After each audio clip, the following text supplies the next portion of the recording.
Nous sommes tous des enfants blessés dans des corps d'adultes. Est-ce que cette phrase te parle? Est-ce que tu peux voir quand une blessure se réveille, quand tu as une réaction qui peut être disproportionnée par rapport à la situation, quand tu entres en colère, en tristesse ou dans une grande peur? Est-ce que tu peux voir que ça vient appuyer sur quelque chose de plus ancien?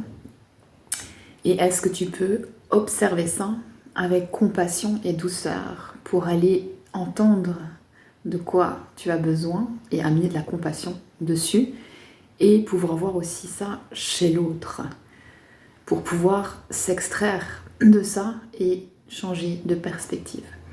L'enfant intérieur, en principe, quand je parle de ça aux personnes que j'accompagne, elles me disent souvent « oui, mais j'ai déjà travaillé ça ». Évidemment, moi aussi j'ai déjà travaillé ça. La première fois, je crois que c'était il y a 15 ou 16 ans. Ça ne veut pas dire que mon enfant intérieur est complètement apaisé.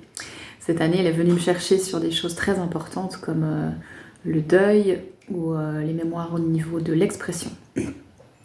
C'est très intéressant d'aller faire ce travail. Au début, pour entrer en contact avec son enfant intérieur, ça peut se faire très facilement ou ça peut être très compliqué selon en fait le nombre de traumatismes et de blessures qui ont été enterrés par l'inconscient.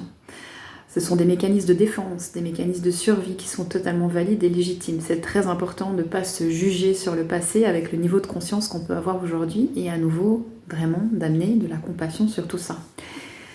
Une fois qu'on a réussi à établir le contact avec l'enfant intérieur, pour les personnes pour qui c'est difficile, on va faire ce qu'on appelle une sorte de recouvrement d'âme, donc il est vraiment important d'être accompagné.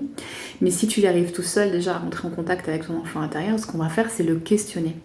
Dans mon approche, la question peut rester très très douce au départ, on peut se connecter à son énergie de spontanéité, d'innocence, d'insouciance, de légèreté qui est très très puissante et qui nous ramène en fait au cœur de notre cœur, à notre voix, la voix de l'âme qui sait ce qu'elle veut profondément, sans filtre, sans obligation, sans règle, qui est complètement libre, donc elle est vraiment puissante cette voix.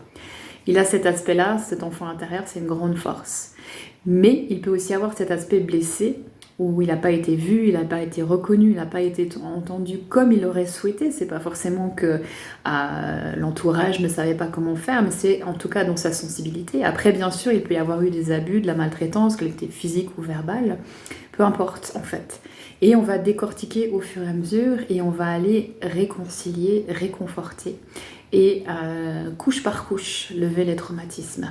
Et souvent, quand on est adulte, on ne fait pas les liens avec nos réactions, avec nos peurs. Si on n'arrive pas à créer, par exemple, ou si on a peu d'énergie, ou si on est tout le temps dans des relations toxiques, ou si on n'arrive pas à changer de travail, ou si on a peur, ça peut vraiment être des choses issues de là. Donc c'est très intéressant d'aller explorer ça. Et quand on questionne le corps se souvient de tout, même si ta tête a oublié. Donc c'est là que ça devient intéressant, avec le processus somatique, d'aller questionner ce corps et lui demander de nous montrer. Et l'âme va faciliter ce processus avec l'énergie, l'intelligence de vie, et ça va se transformer tout seul, en étant à l'écoute, en étant dans l'intention et la compassion. Donc je t'invite à peut-être, la prochaine fois que quelque chose se réveille chez toi, d'aller te demander mais qu'est-ce que c'est? Qu'est-ce que ça vient toucher exactement?